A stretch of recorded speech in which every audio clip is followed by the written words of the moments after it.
নমস্কার বন্ধুরা, ত্রিপুরা এসপিউ ব্লগ চ্যানেলে আপনাদের সবাইকে স্বাগতম। তো বন্ধুরা, আজকে ত্রিপুরা পুলিশের স্পেশাল এক্সিকিউটিভের কিছু প্রশ্নের প্রস্তুতির জন্য সুন্দর করে এখানে কিছু গুরুত্বপূর্ণ প্রশ্ন উত্তর সাজিয়ে দেওয়া হলো, যেগুলি পরীক্ষার ব্যাখ্যা এবং পরীক্ষামুখী কিছু গাইডলাইন্স।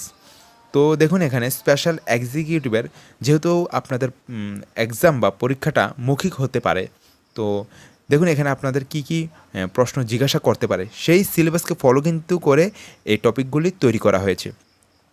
তো আপনাদের যদি জিজ্ঞাসা করে যে কোন বিভাগের অধীনে স্পেশাল এক্সিকিউটিভ নিয়োগ করা হচ্ছে, আপনারা উত্তর দিবেন ত্রিপুরা পুলিশ বিভাগের অধীনে। তো এগুলি কিন্তু জিজ্ঞাসা করবে যে 2026 সালে যে স্পেশাল এক্সিকিউটিভ নিয়োগ হচ্ছে সেখানে কয়টি শূন্যপদ রয়েছে। তো এখানে শূন্যপদ রয়েছে 6367টি শূন্যপদ। তো স্পেশাল এক্সিকিউটিভের প্রধান কাজ কী থাকবে? তো উত্তর হবে আইন শৃঙ্খলা রক্ষা, পুলিশকে সহায়তা ও নিরাপত্তামূলক কাজ। তো কোন থানার সাথে যুক্ত থাকবে স্পেশাল এক্সিকিউটিভরা? তো উত্তর হবে রাজ্যের বিভিন্ন থানার সাথে যুক্ত থাকতে পারেন স্পেশাল এক্সিকিউটিভরা। তো স্পেশাল এক্সিকিউটিভের শিক্ষাগত যোগ্যতা কী রাখা হয়েছে? আপনি যে ইন্টারভিউটা দিতে এসেছেন শুধুমাত্র মাধ্যমিক পাস। তো এখানে দেখুন, ত্রিপুরা পুলিশের যে স্পেশাল এক্সিকিউটিভ আপনি ইন্টারভিউটা দিতে এসেছেন সেখানে বয়স কি রাখা হয়েছে 21 থেকে 50 বছর, এবং এসসি এসটিদের ক্ষেত্রে তো 5 বছর ছাড় দিয়ে তাদেরকে 55 বছর বয়সের ক্ষেত্রে ছাড় দেওয়া হয়েছে। আর এখানে স্পেশাল এক্সিকিউটিভের যে হনারিয়াম বা মাসিক যে ভাতাটা থাকবে সেটা থাকবে 13,000 টাকা। 2026 সালে সেটা 13,000 টাকা নির্ধারণ করা হয়েছে। তো দেখুন এখানে আপনার স্পেশাল এক্সিকিউটিভের চাকরির ধরন কী হবে? চাকরির ধরন হবে, এটা কিন্তু স্থায়ী চাকরি নয়। যদি আপনাদেরকে জিজ্ঞাসা করে স্পেশাল এক্সিকিউটিভের চাকরিটা কি রেগুলার পোস্টের চাকরি, তখন উত্তর হবে না, এটা স্থায়ী চাকরি নয়, সাধারণত চুক্তিভিত্তিক নিয়োগ। এবং আপনাদের যদি জিজ্ঞাসা করে ত্রিপুরা পুলিশের সদর দপ্তর কোথায় অবস্থিত, উত্তর হবে আগরতলায় ত্রিপুরা পুলিশের হেডকোয়ার্টার অবস্থিত। তো এখানে ত্রিপুরা রাজ্য পরিস্থিতি এবং ত্রিপুরার মূল তথ্য, যে ত্রিপুরার মুখ্যমন্ত্রীকে ডক্টর মানিক সাহা। ত্রিপুরার জেলা সংখ্যা কয়টি? 8টি। সর্বাধিক পদ ত্রিপুরা পুলিশের যে স্পেশাল এক্সিকিউটিভ নিয়োগ করা হবে কোন জেলায় সবচেয়ে বেশি সৈন্যপদ রয়েছে? উত্তর হবে পশ্চিম ত্রিপুরায়। টোটাল কয়টা সৈন্যপদ রয়েছে? 1565টি সৈন্যপদ রয়েছে স্পেশাল এক্সিকিউটিভের জন্য। এবং সিপাহীজলা, যার যার ডিস্ট্রিক্টে আপনি যখন ইন্টারভিউটা দিতে যাবেন তখন কিন্তু যার যার ডিস্ট্রিক্টে কতগুলি শূন্যপদ রয়েছে সেগুলি কিন্তু আপনি জেনে যাবেন। তো স্পেশাল এক্সিকিউটিভ কেন মোতায়েন করা হবে? তো এখানে থানার নিরাপত্তা ডিউটি, সরকারি অফিস, বিশেষ অভিযানে কিন্তু মোতায়েন করা হতে পারে স্পেশাল এক্সিকিউটিভ। যখন জিজ্ঞাসা করবে স্পেশাল এক্সিকিউটিভ ডিউটিটা কী হতে পারে, নিরাপত্তা ডিউটি, সরকারি অফিস বা বিশেষ অভিযানে মোতায়েন করা হতে পারে।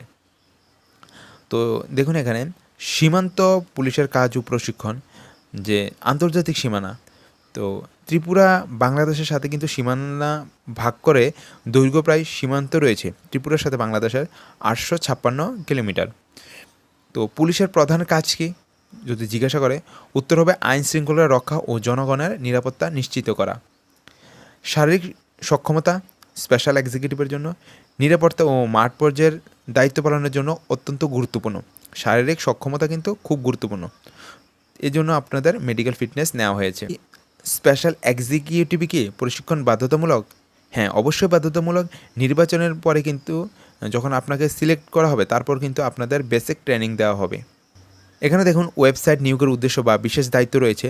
তো যদি আপনাদের জিজ্ঞাসা করে যে ত্রিপুরা পুলিশের ওয়েবসাইট কি, তখন বলবেন police.tripura.gov.in। তো নিয়োগের উদ্দেশ্য কি? স্পেশাল এক্সিকিউটিভ কেন নিয়োগ করা হচ্ছে? উত্তর হবে অপরাধ নিয়ন্ত্রণে পুলিশকে সহায়তা করার জন্য। এই যে স্পেশাল এক্সিকিউটিভ কি নারী প্রার্থী আবেদন করতে পারে? উত্তর হবে হ্যাঁ, অবশ্যই নারী প্রার্থীরাও আবেদন করতে পারবেন। স্পেশাল এক্সিকিউটিভরাও মাদক বিরোধী অভিযানে কিন্তু সহায়তা করবে পুলিশের সাথে। তো শিশু ও নারী সুরক্ষাও কিন্তু স্পেশাল এক্সিকিউটিভরা পুলিশের সাথে অপরাধ মোকাবেলায় কিন্তু সহায়তা করবে। ত্রিপুরা পুলিশের সবচেয়ে বড় পদ রয়েছে DGP, director general of police, এবং পুরো পুলিশ বাহিনী কিন্তু পরিচালনা করেন। তো এসএফের পুরো নাম কি? এসএফের পুরো নাম হচ্ছে স্পেশাল আর্মেড ফোর্স। এটি প্রতিষ্ঠিত হয় 1993 সালে এবং প্রথম কমান্ড্যান্ট ছিল জিএস খান। এসএফের কাজ কি?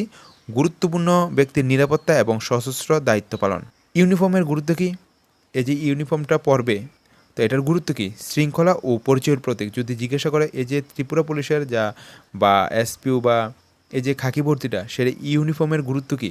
তো উত্তর হবে শৃঙ্খলা, এবং এটা পরিচয়ের প্রতীক। তো স্পেশাল এক্সিকিউটিভ কি ভালো চরিত্রের বাধ্যতামূলক? হ্যাঁ, অবশ্যই সৎ চরিত্র থাকা আবশ্যক। তো নিয়োগের সময় আপনার থেকে কি মেডিকেল ফিটনেস চাওয়া হয়েছে? অবশ্যই চাওয়া হয়েছে, কেননা নিয়োগের সময় মেডিকেল ফিটনেস খুবই গুরুত্বপূর্ণ। এবং সে সাথে কিন্তু জেলাভিত্তিক নিয়োগে স্থায়ী বাসিন্দা প্রমাণও নেওয়া।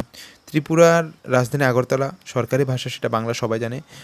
এবং ত্রিপুরা পুলিশের পদবি ও পরিভাষা: ওসির সম্পূর্ণ নাম অফিসার ইনচার্জ, এসপির পুরো নাম সুপারিনটেন্ডেন্ট অফ পুলিশ, ডিএসপি পুরো নাম ডেপুটি সুপারিনটেন্ডেন্ট অফ পুলিশ। পুলিশের প্রধান দায়িত্ব আইন প্রয়োগ ও জনগণের নিরাপত্তা নিশ্চিত করা। তো আবেদন প্রক্রিয়া দেখুন, এখানে আপনি যখন স্পেশাল এক্সিকিউটিভের জন্য আবেদন করেছেন, তখন আপনি কোথায় আবেদন করেছেন যদি আপনাকে জিজ্ঞাসা করে, তখন বলবেন আবেদন জমা দেওয়ার স্থান সংশ্লিষ্ট থানায় অফলাইনে জমা দিতে হয়েছে। এবং আবেদন প্রক্রিয়া 2026 সালে অফলাইন পদ্ধতিতেই আবেদন গ্রহণ করা হয়। চুক্তির মেয়াদ: এই চাকরির চুক্তির মেয়াদ প্রাথমিকভাবে 3 বছরের চুক্তিভিত্তিক নিয়োগ। এবং নির্বাচন যাচাই: শারীরিক সক্ষমতা, নথিপত্র এবং উপযুক্ত যাচাই করা হবে। তো একজন ভালো স্পেশাল এক্সিকিউটিভের গুণ কী যদি আপনাদেরকে জিজ্ঞাসা করে, তখন বলবেন সততা, শৃঙ্খলা, সাহস এবং জনসেবার মানসিকতা। এই 4টি গুণ একজন আদর্শ স্পেশাল এক্সিকিউটিভকে গুরুত্ব বা গড়ে তোলে। তো আজকের এই যে টপিকটা, এগুলি কিন্তু স্পেশাল এক্সিকিউটিভের বেসিক নলেজ, যেগুলো সুন্দরভাবে আমি সাজিয়ে দেওয়ার চেষ্টা করেছি। এগুলো প্রশ্ন উত্তরে না, কিন্তু তারপর আমি এগুলো কিন্তু বেসিক, যেমন এসপিওর ইন্টারভিউর সময় জিজ্ঞাসা করেছিল এসপিওর বেতন কত, বা এসপিওর নিয়োগ হবে তো কিসের ভিত্তিতে নিয়োগ হবে, সেটার উপর ভিত্তি করে বা স্পেশাল এক্সিকিউটিভও কিন্তু সাধারণ এই প্রশ্নগুলো জিজ্ঞাসা করতে পারে। তো এই স্পেশাল এক্সিকিউটিভের সিলেবাসকে ফলো করে। এবং তো এটাই ছিল ত্রিপুরা পুলিশের স্পেশাল এক্সিকিউটিভের মৌলিক কিছু তথ্য, যেগুলি বেসিক, একদম বেসিক। এগুলি কিন্তু জানা অবশ্যই দরকার। এগুলি থেকে প্রশ্ন অবশ্যই জিজ্ঞাসা করতে পারে। তো এগুলি বেসিক নলেজ আপনাদের জানা থাকা অবশ্যই দরকার। তো আজকের ভিডিওটি এ পর্যন্তই। Thanks for watching. জয় হিন্দ, জয় ভারত।